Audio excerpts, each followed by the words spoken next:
Hello and welcome back to Wyoming Watch from the Wyoming Tribune Eagle. I'm Noah Zahn, your state government reporter here. As we approach Thanksgiving next week and the upcoming holiday season, pressures for struggling families can be higher as holiday expenses increase. This week on Wyoming Watch, our crime and public safety reporter Ivy Secrest spoke with Kristen-Erin Balderaz, the executive director of Needs, Inc. Needs, Inc. is a food pantry and nonprofit in Cheyenne focused on providing food, clothing, and other essentials to Laramie County residents. She spoke with Ivy about her organization's mission of investing in human dignity. Here's that conversation now.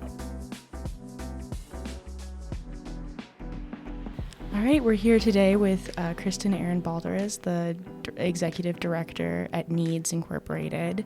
We're here to talk a bit about the upcoming needs for the holiday season, how those things change, both through your guys' food pantry, but also clothing items, Christmas items, gifts, those types of things. And thank you, Kristen, for being on today. I really appreciate it. Yeah, thanks for having me. I'm happy to be here. Fantastic. I think for our listeners, it would be really great to just start with, as we approach the holiday season, what are the type of donations that organizations like Needs are looking for? Sure.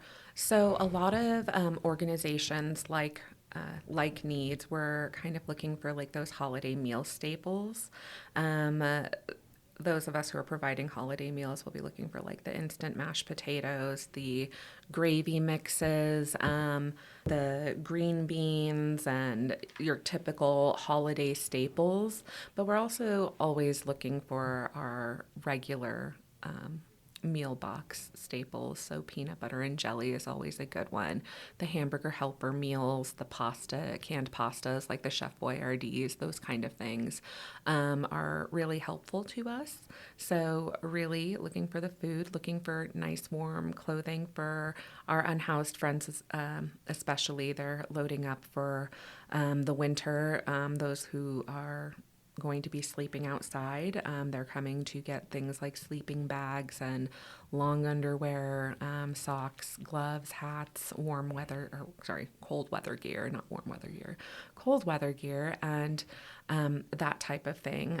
We're also featuring our holiday empowerment project. So it was formerly Adopt a Family, and I know that a lot of organizations like Needs will run their own similar Adopt a Family program, but it's the same, concept of having a sponsor matched with a family in need, but we're trying to shake things up a little bit this year by rebranding under our Holiday Empowerment Project, so we've kind of changed things up there. Fantastic. And, this past year, programs like not even just programs, the topic of food insecurity and needs and financial struggles have really been at the forefront. We've seen a lot of cuts to government programs. We've seen a lot of families going on SNAP for the first time, for example, reaching out to their local pantries for the first time. We just got out of the longest government shutdown that the U.S. has ever had. So I'm curious, with a lot of the rhetoric being around essentials, what shifts in your guys' mindset when you're looking more for those more celebratory, less essential, eventized, I guess, gifts that have to do with the holidays? Sure. I think that, for us, we're Needs Incorporated. It's in the name. So we are invested in all things that are essential needs. We say essential to, life. So food, clothing, and, we also have a special interest in which is our core value of preserving human dignity. And so in being able to meet essential needs, what's essential for dignity are things like hygiene products and, feminine care products and diapers and things like that. So we consider that also an essential need.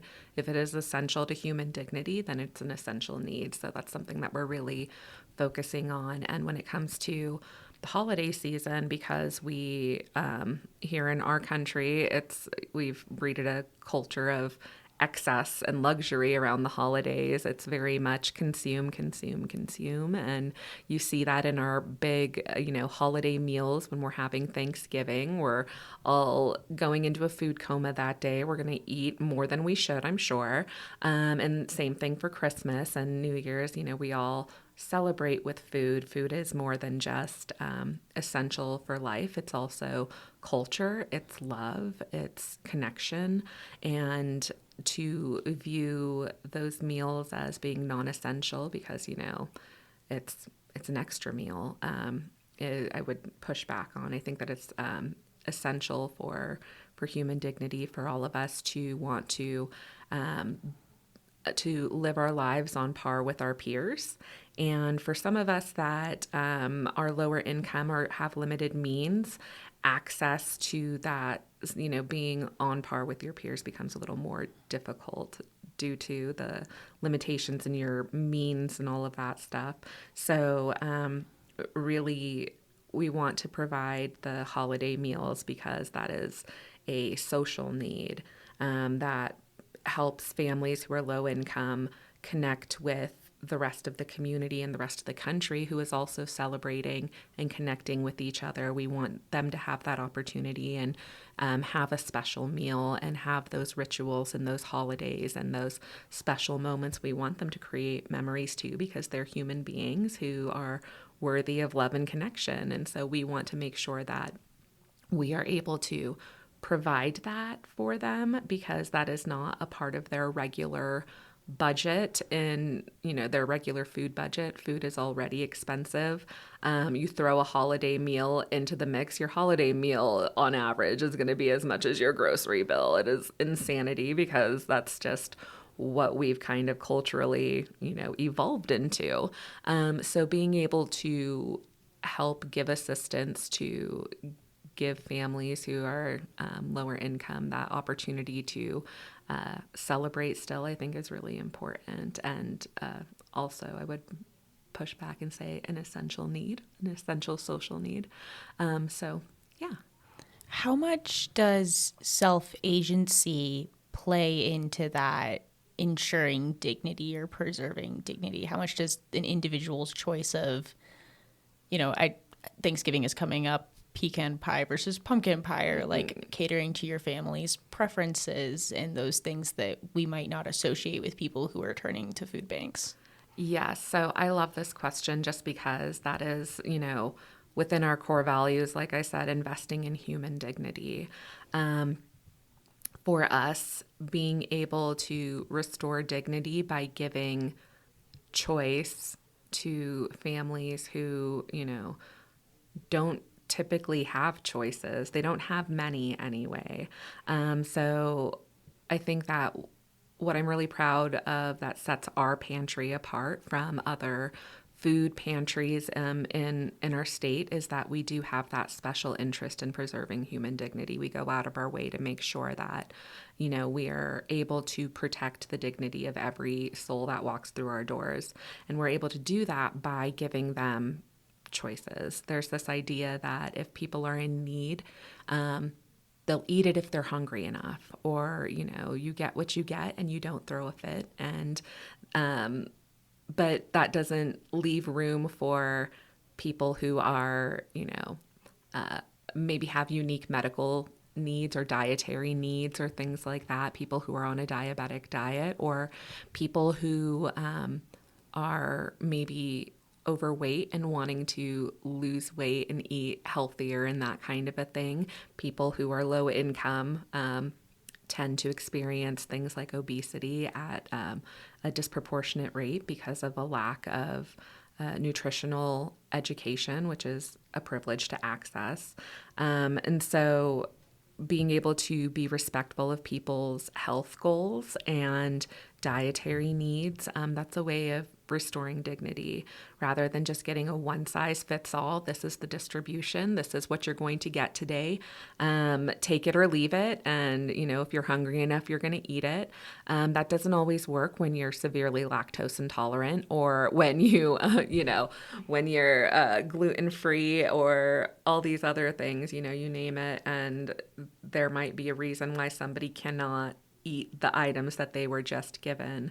And, I think a lot of people who are in need also kind of feel like that guilt too of like, well, I'm going to take it because it was given and I'm going to say thank you. But in reality, they're not going to eat it. Just because it is given to them does not mean that they're going to eat it.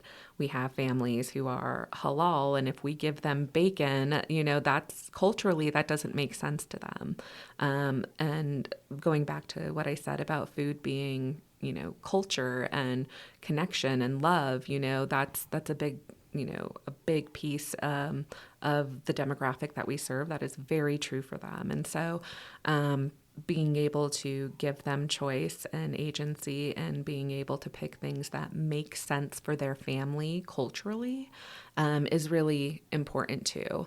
So glad that we, are able to kind of include that. And that's part of, one of the big goals of our pantry in the next couple of years is being able to move to a complete client choice model where they can choose all of the items that they will be receiving. So we're taking baby steps towards that goal and really just trying to give families back that choice. Even in our holiday program, we have changed it to our holiday empowerment project. It used to be the Adopt a Family program, but in the spirit of using more respectful language and restoring dignity, we've decided to push a new model with that program where we are encouraging sponsors and donors to donate funds or purchase gift cards to support families so that way they can go and shop for themselves, for their families, their kiddos themselves. So I think that when it comes to that project specifically, adoptive families can be difficult, for kiddos. Of course, nobody wants any kiddo to go without. And, I think that's why there are so many amazing efforts to make sure that that doesn't happen. You have Angel Tree, you have Adoptive Families and Toys for Tots through other agencies too. So you'll see them pop up everywhere. What makes our program specifically different is that we're really pushing a model that one of our adoptive family sponsors a few years ago started, where she was kind of busy and was unable to go and shop for the lists, and she was just like, can I just buy them a gift card and let them shop themselves? And I'm like, it can look however you want it to look. And so she would sponsor about 8 families each year, and the response that those families had to being able to go and purchase gifts for their own children was so impactful. Like, it was just so such a different energy, in their gratitude. Everything just shifted in them, being able to have that gift of being able to choose gifts for their kids or wrap gifts together. Moms and dads crying because they can wrap gifts for their kiddos together. And it really puts, it's very humbling for you, especially, I don't know, for me, like, I hate wrapping presents. It's like the worst chore in the world as you're getting up to the holiday season. And for them to have been crying, telling me how grateful they were to be able to have a mom and dad moment sipping hot chocolate and wrapping gifts for their kids that they purchased themselves, that was everything. It was really humbling and really put things into perspective for me. But also having, the experience of, I'm a single mom, and I've had my own share of needing help throughout my life when my kiddos were younger, and we've received gifts through adoptive families before, and that's the only way my kiddos were going to get a gift that year. Things are just really hard, and that social pressure for parents, knowing that they don't want their kiddos waking up wondering why Santa skipped them over or what they did when they don't have money. There's a lot of social pressure for parents to be able to provide as well and to create that magic for their kids. And I know for us, having strangers grab a list, pick out the gifts from the list that you created. I mean, you can do your best in creating a list, but your child best. Your child's sizes best. Your child's quirks best. What your child got for their birthday from grandma last year best. And sometimes sponsors don't know that information. And sometimes what ends up under the tree is what grandma got them for their birthday last year, or is, something else that maybe they might, already have, or something that, doesn't fit. I think that was my experience, that, I had a kiddo who received clothing for Christmas, and how heartbroken I felt. Like, they were a good sport about it, of course, but I felt so heartbroken when, they went to go and try on their new clothes, despite me and my best efforts to put their correct sizes on. Nothing fit them. And so then that was hard, because then I felt like the mom guilt of like, okay, well, now I've got to figure out how to make this right for my kiddo. And now I have to do the walk of shame back to the sponsor and, tell them that it didn't fit. Or maybe I don't say anything at all, and I just find a way to now put this pressure on myself to get them the correct size and figure out, how to make this right, because I don't want to appear ungrateful. That's a lot of stress. So, knowing firsthand how it can feel, we want our program to be able to empower families to, to choose the gifts that they know their kids are going to love. They know that, their kids are going to fit this. They know that in this brand, this size is going to fit perfectly, whereas the other brand, you have to size up or size down for this kid, or whatever else, So we want to give that back to families with this program. So we are looking to have sponsors specifically just purchase like Target gift card or Walmart gift card for the families to just go and do their own shopping with. It is our first year offering this project. And there have been sponsors who have automatically just chosen that route. Like I said, it was inspired from a sponsor originally who had chose to do that to save herself some time, but it actually started catching on, and a couple other sponsors were like, what, we can just do that? We don't have to go and shop for ourselves, because apparently that's the time thing is real around the holidays. A lot of sponsors do want to help, but sometimes it's difficult to squeeze in that holiday shopping, for yourself, let alone an entire family that isn't yours. So more and more sponsors were choosing that route. And so we made the leap this year to push that as our preferred holiday program model, rather than the traditional adopt a family. Here's their list, go buy the presents, give them back to us wrapped. And it's, a mixed bag. Parents are just as surprised as kids when, they open the presents, and sometimes they work and sometimes they don't, but we're never going to know, because families are just so, grateful and don't want to upset anybody anyway.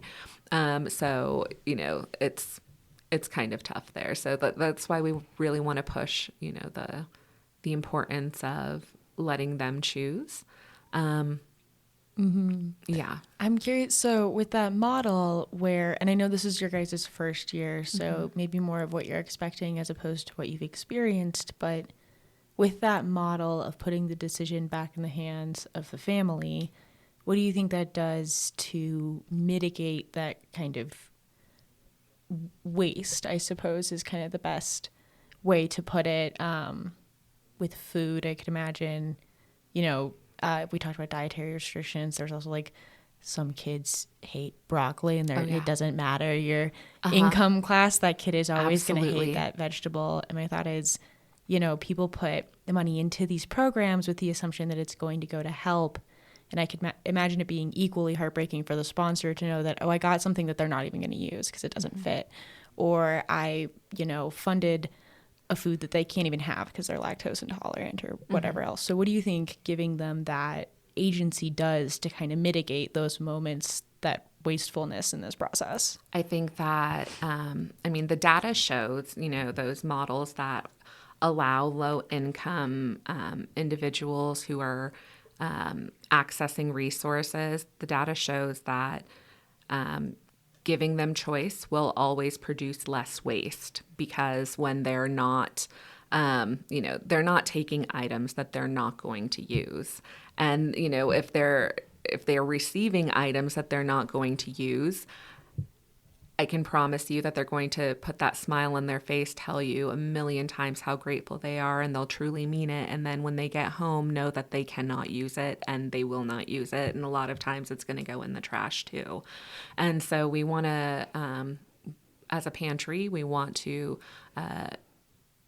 not continue to, contribute to the waste. We want to purchase things that our clients are going to use, that make sense for them to use. And with the client choice model, we're able to kind of gather more data on that for our pantry to be able to then make those more thoughtful purchases that support what our clients actually need.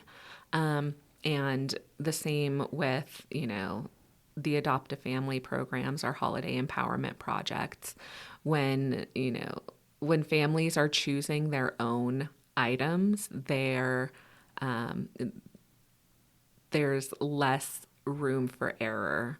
They know what they need. They know their kiddos best, and they know their family best. And so if they were given the choice, they're going to choose the things that fit their family and not take the things that are just given because they're there.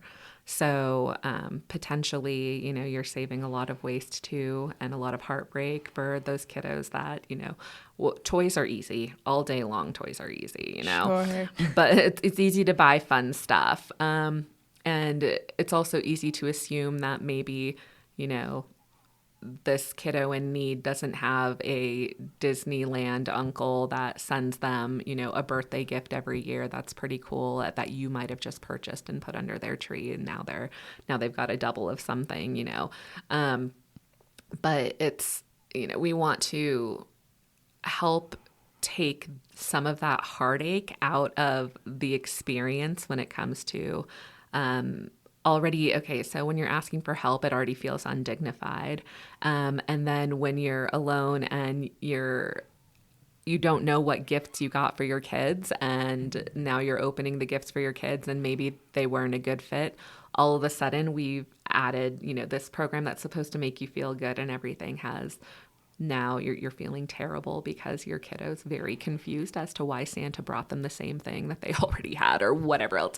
Not that, I think most kiddos are grateful and everything, but kids are kids, If you have a kiddo on the spectrum and all they eat is mac and cheese and chicken nuggets, giving pinto beans and lentils to, the mom for them to eat for the week and telling them, well, that's it, that's not going to make sense, and that's going to create waste. So I think that honestly, any models that allow for clients to make the choices that make sense for them and their families are going to ensure less waste.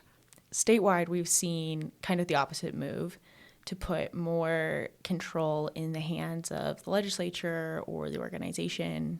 Recent cuts to or moves to cut things from what SNAP can cover in the state come to mind. And a lot of the logic behind that has been people wanting control over where their money goes and what their money goes to, people wanting control over, wanting the assurance that people are spending their SNAP funds or spending, in this case would be the gift cards, spending that money on what it's intended for.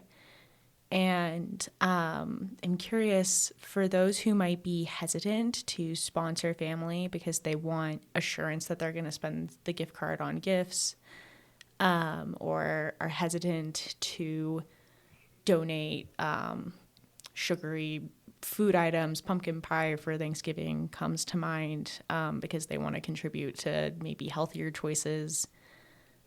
What would you want those people that are hesitant to participate in a program like this to know?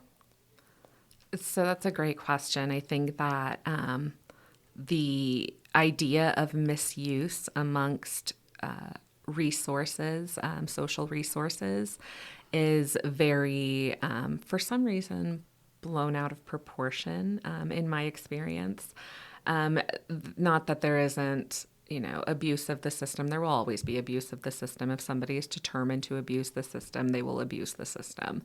But the number of people who are actually abusing the system accounts for 3% of, you know, who we are serving. And so if you look at the grand scheme of things, we're making all of these adjustments, you know, and punishing 97% of people who are truly using this program for its intent. Things like, you know, even SNAP and the recent limitations put on SNAP purchases. And, you know, it's come from an idea of, you know, well, clearly those funds are not being spent appropriately in the hands of low-income people. Like they're making decisions that are wrong for them, or they're making decisions that, you know, are frivolous, etc. And so to make me feel better, I'm going to, you know, hoot and holler about putting restrictions on what food items they can purchase.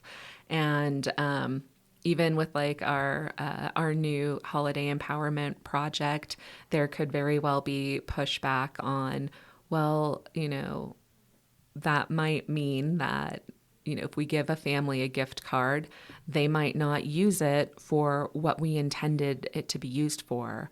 And isn't that dangerous to just give a family a gift card to go purchase their gifts with? But in reality, the amount of people who are misusing the system is few and far between. And we're really trying to help shift that idea, because the data does not support the statement, you know, that families who are low income are less trustworthy than families who are not, or families who are experiencing adversity are, you know, should be watched and, you know, be careful, you know, because they might have you, they might try to scam you, that kind of a thing. But all of our families who are accessing services, and this is the case for, you know, most of the resources in our areas, we have to abide by certain regulations and eligibility requirements and reporting requirements. So we are collecting the data that shows that these are families who are truly low income, falling at less than 80% of the area median income. And those families have proven their need already with, you know, proving their income levels with various supporting documents to even be in our program. So we know that they are indeed low income. But what you find, though, is that families are just wanting to create a magical experience for their kiddos, just like every other parent. Families are excited and grateful and truly, you know, truly touched to be able to give that to their kids and to feel like they're giving that to their kids. A lot of, I think, you know, dignity is lost in knowing that those gifts came from somebody else and you had no say in them. And here you go, kids, you're just glad that your kids got something for Christmas. But it feels so much different when you've gone through the process to pick those gifts for your kids, because you know every little thing about your kiddo. You know that your kid is going to love filling out this, you know, journal, or read, like they're dying to read this next book in this series, or whatever else. All of those little weird, quirky things about your kid, you know best. Sponsors don't know that best. Not that there is anything wrong with any of the other, you know, programs, but I can, you know, assure you that any family who is who insists on misusing resources will just as easily unwrap wrapped gifts and bring them back to the store and still misuse those resources.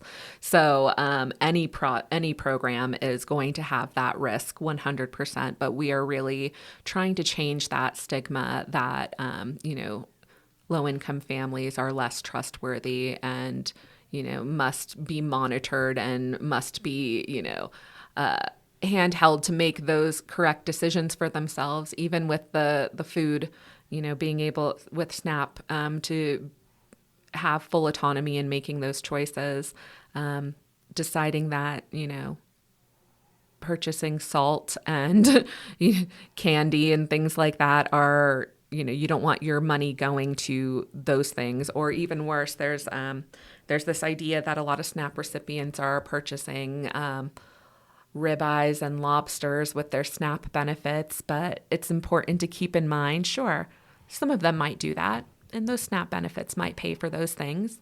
However, that's their entire grocery budget for the month. I think that our families are very careful with their resources because they're so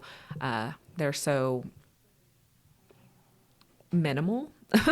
Like, they don't have access to a lot of resources, so they guard those resources very carefully. And in making those decisions to indulge here and there and that kind of a thing, at the end of the day, their $200 SNAP benefits is only $200.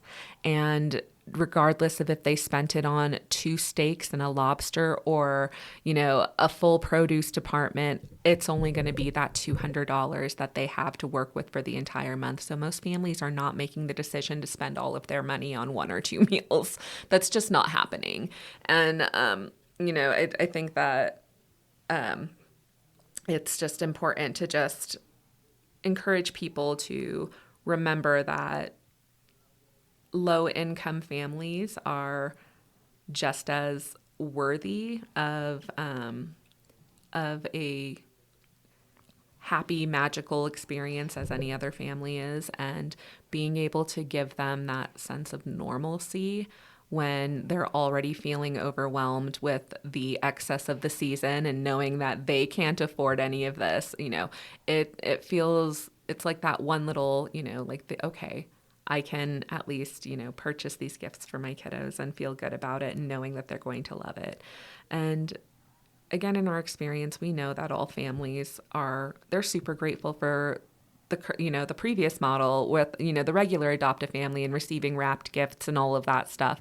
Like, they've always been grateful. This is all, a change that we are making solely based off of the impact that we are seeing made from what happens when we empower families to make choices for themselves and give them the support to